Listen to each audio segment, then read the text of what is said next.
Good morning. We are extremely pleased that you are here. It is good to come together for the purpose of co-creating. Do you agree?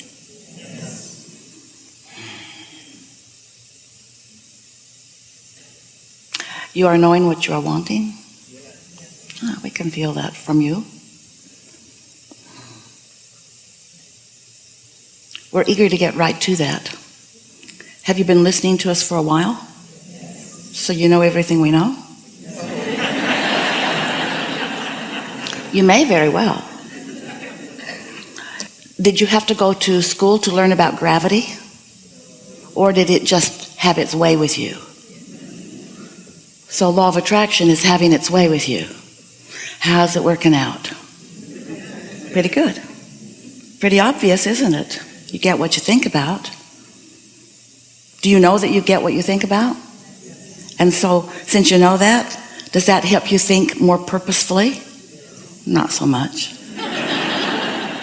That's really the advantage that we have to you. We can help you to sort of figure out what habits of thought you have and which of those habits of thought. Belief is just a thought you continue to think, and it's a habit of thought. And the reason that it's a habit of thought is because law of attraction is responding to it. And so law of attraction is what causes it to become more. Law of attraction and momentum are really the same thing, because whatever it is you're giving your attention to, you're attracting more of the same, even if it's more of the same thought or more of a similar thought. So once you get a thought that is so habitual to you that it happens almost without you intending it, you just think it. It's sort of knee-jerk reaction thought. That's what momentum is. That's what a belief is. And that's what, in many cases, an uncontrollable or a not deliberate vibration is. We call it creating by default. You know, most people offer most of their vibration in response to what they are observing. So, since you've been trained to be so objective, which means you want to evaluate things, you don't want to be caught off guard, you want to know what your options are, you want to weigh the pros and the cons and the pluses and the minuses, and so we love you so much, but you are evaluating all over the place in the quest of being objective, and in doing so, you're just junking up your own point of attraction. So that, for example, when you want more money, and you just simply and purely want more money, well, that's a clear vibration, a vibration of clarity that would bring opportunities for more money. But when you want more money, but you are such an observer of where you stand in relationship to the money you've got or the money you want, that evaluation causes you to want more money, notice you don't have enough, want more money, notice you don't have enough, want more money, notice you don't have enough. So you've got this jumbled vibration. In other words, your desire is compromised by your negative belief. And so it sounds logical, well, just only think about your desire and don't think about your belief. But your belief is so often wrapped up in what's actually happening. And you've been trained to be, some of you, truthful about what it is that you are seeing. In other words, you want to tell it like it is. You want to face reality. You don't want to be one of those dreamers, one of those head in the clouds, not realistic people. But the problem with that is that if you are observing a lot of what is manifested in your experience, then you're not letting it change very much. Because the majority of your vibrational output to which the universe is responding is just about what is. So you keep getting more of the same. Different faces in different places, and sometimes even different kinds of experiences that all result in the same sort of bottom line experience. So the reason that we are here, you've invited us vibrationally to chew with you about these laws of the universe is because when you understand how it works, and more important, when you notice what the universal response to you is, if there are things about the universal response to you that don't please you completely, you can change them. But you have to be deliberate about it, and you have to do more than just offer words. You have to actually find a way to offer a vibration that matches what you want instead of a vibration that matches what you've got. And we will acknowledge with you that it isn't the easiest thing, because you came from source energy. Do you know that? Larger part of you is still non-physically focused, but here you are in your beautiful bodies having these experiences. And the thing that we really want to emphasize, because this is a key to you being able to do anything about it and being more deliberate about your life experience, you've got to understand this one thing. In your physical body, right here and now, we like this so much, and we like saying it to you in a way that you can really get it. This now that we are all sharing is manifestation at its fullest, at its furthest. You hear, and what you're seeing and hearing and smelling and tasting and touching, this is manifestation. Not only is this manifestation, this is the furthermost leading edge manifestation that all that is, which includes all of us and that which you want to call God, all that is forward looking with you right here in this now. This manifestation is about the culmination of the creation, and it's about how much of the energy that's flowing, and there's a lot more than you know, are you allowing to show up or to manifest in ways that are pleasing to you. Now, this is where it gets a little dicey for you to hear it. You translate vibration into reality. You translate vibration into reality. Now, you get together collectively and you talk with each other, and so you make a really firm reality that as a group of people on the planet you feel is sort of what it is and therefore not so changeable. But it's changing constantly, and it could be changing so much to the better, meaning so much to the more satisfying for you. But what happens, because humanity mostly just observes what is, this constant changing mostly just keeps changing to more of the same. But it doesn't have to.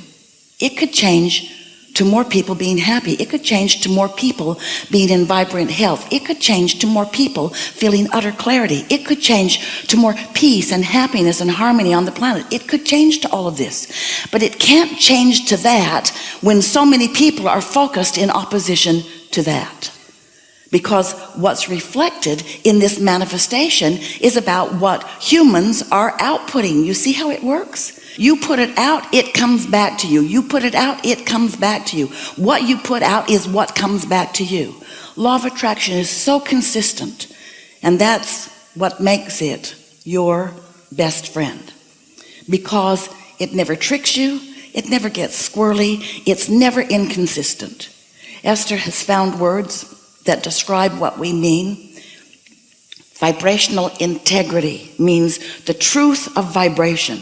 What a vibration is what it reflects back. It manifests in all ways to see and hear and smell and taste and touch. So the first thing that we want to say to you is that this reality that you think you are observing, you're not just observing, you're creating it. This reality that you think is about what somebody else is doing, as it relates to you, is not ever about what somebody else is doing. It's only about what you are doing.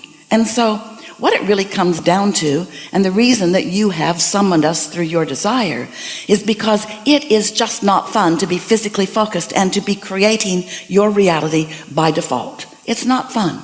It's not fun to observe and then just cope with the results of your observation. That's not fun. What's fun is to evaluate and come to new conclusions and find ways to hold yourself more in steady vibrational harmony with what you want, and therefore gravitating more from what you don't want and more to what you do want, and then you getting to witness the manifestation of your wishes, because you can be the deliberate creator of your own experience. And the good news is, the really, really, really good news is, nobody else has to understand it. They can't mess up your reality. And that takes some doing for you to believe, because we love you so much. You have your nose in so many places that it does not belong. You're observing what everybody's doing, all of their realities, you're observing it, and in the process, you're making your vibrational reality mimic what you're seeing, and then you get it, and then you say, but it's true. Esther argued that point with us in the early days of our communicating with her and through her. But Abraham, it's true. I know you say that it would be better for me to only focus upon things that feel good to me when I focus upon them, but this is a true thing, and isn't there some value in giving my attention to things that are true? And we said, yes, if you want more of those things, if you want more of those, and if you want them up closer and closer and closer to you, if you want to be right smack dab in the middle of that kind of truth, then have at it. Give it your undivided attention. In fact, join groups, start groups. Let's talk about this.